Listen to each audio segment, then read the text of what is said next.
The Galaxy Z Fold 4 is the biggest overhaul to Samsung's idea of a phone that folds out into a mini tablet, as this new edition now comes in a wider body and also for the first time has a wider cover screen that allows you to actually comfortably use the phone even without unfolding it.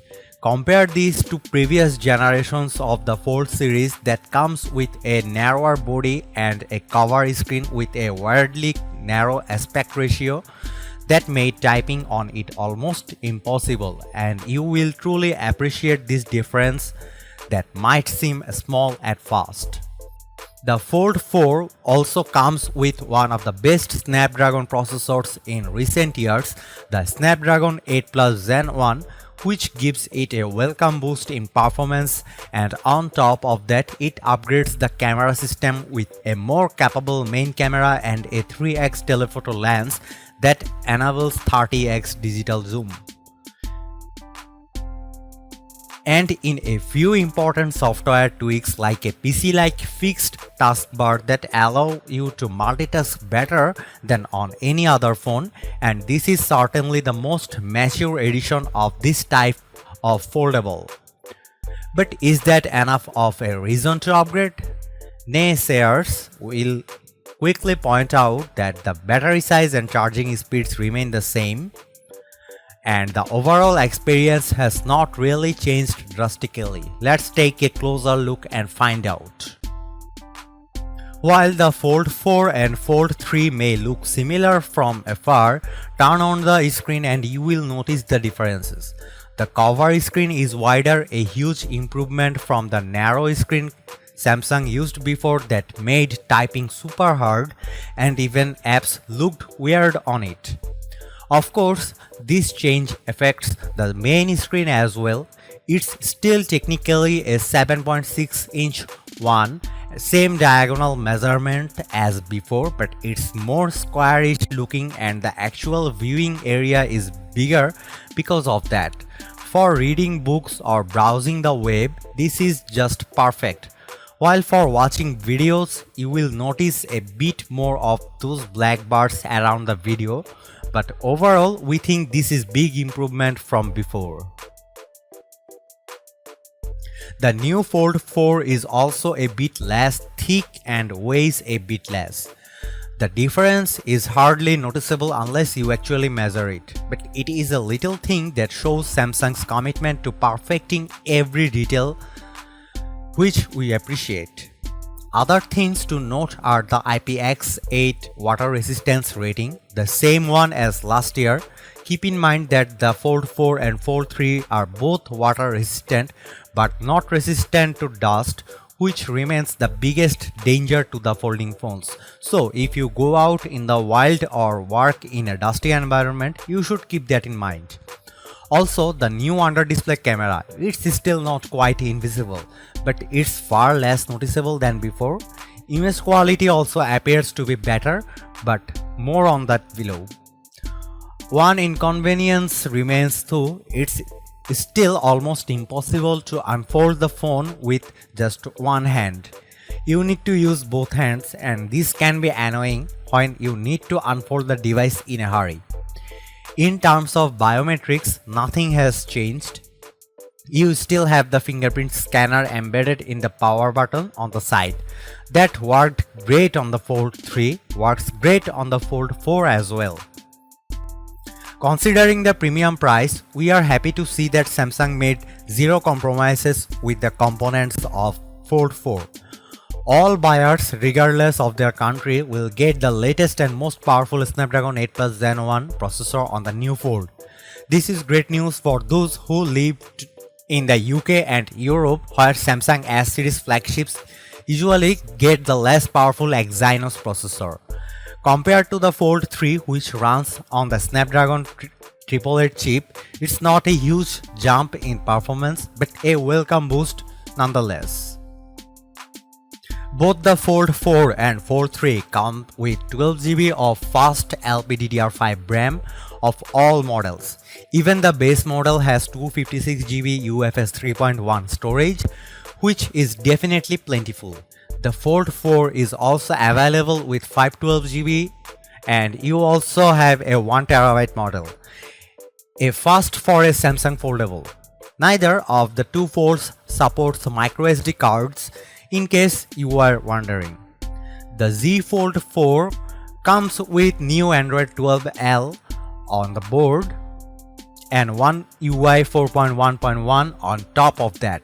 Samsung has taken a commitment to deliver 4 major software updates to most of its devices and 5 years of security updates to both the Fold 4 and Fold 3. But of course, the Fold 4 will end up getting one more update because it's a newer release.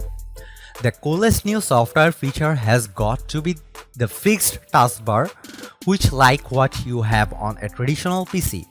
This makes a big difference to multitasking, and we'd argue the wider screen helps the actually usable size of apps. From the back, the Fold 4 is hard to tell apart from the previous generation as both use the same pill-shaped triple camera. The new edition Fold has a larger 50 megapixel sensor for the main camera compared to the 12 megapixel one used on the previous model, and this should help with both detail and low light performance. Additionally, you get a 3x telephoto lens, an upgrade from the 2x zoom used before. This translates into up to 30x digital zoom versus 20x you used to get on the previous model. As usual, though, it's not all about the hardware, and it is the software algorithms that keep on improving and that will get you better photos and videos in real life. As you can see, the Fold 4 now comes with a main camera with a wider lens, and photos turns out less contrasty and with more pleasing softer detail. The processing with the ultra-wide camera has also evolved, and you can notice the improved dynamic range as the highlights are not burned out on the newer Fold 4. The Fold 4 also captures much cleaner zoomed shots thanks to the new 3x telephoto camera.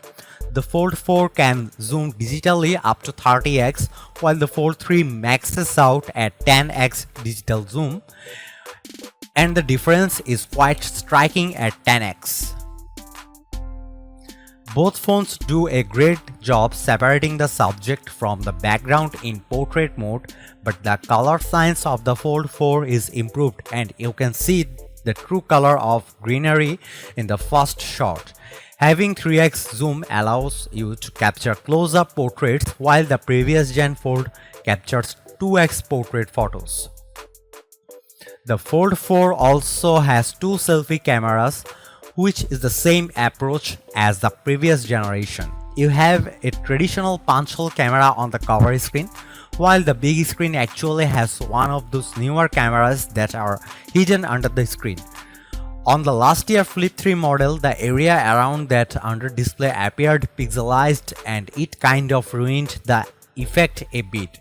This newer edition hides the under screen camera better, but still not totally invisible. The front camera located on the cover screen that you will probably use for the most selfies has gotten a bit wider, which is useful for group shots. The undercover camera is a major downgrade in quality over the traditional camera on the smaller cover screen, even if it has improved slightly from the previous generation. When it comes to video quality, the Fold 4 brings a wider field of view from the main camera, but otherwise colors and detail are similarly good during the day. The bigger difference comes when you zoom in 3x or further, where footage from the Fold 4 appears far better stabilized and is a big upgrade over the predecessor. Curious about under display camera and what's the quality it produces when recording videos? Well, it might have improved a teeny bit, but honestly you should just use the regular camera on the cover screen. The under display captures only 1080p video and detail is lacking. It looks like a recording out of a smartphone released 10 or 20 years ago, while the regular camera on the cover screen captures 4K video and looks way sharper. The Fold series have always had some of the most impressive loudspeakers on a smartphone, probably best of the larger form factor that allows the speakers more space to shine. We are yet to test the Fold 4, but chances are its speakers will not disappoint either. Neither the Fold 4 nor the Fold 3 have a headphone jack, but that is hardly surprising these days. As for haptics, it seems that both phones are very similar with a nice and tight vibration motor that we find helpful with pacing when you type.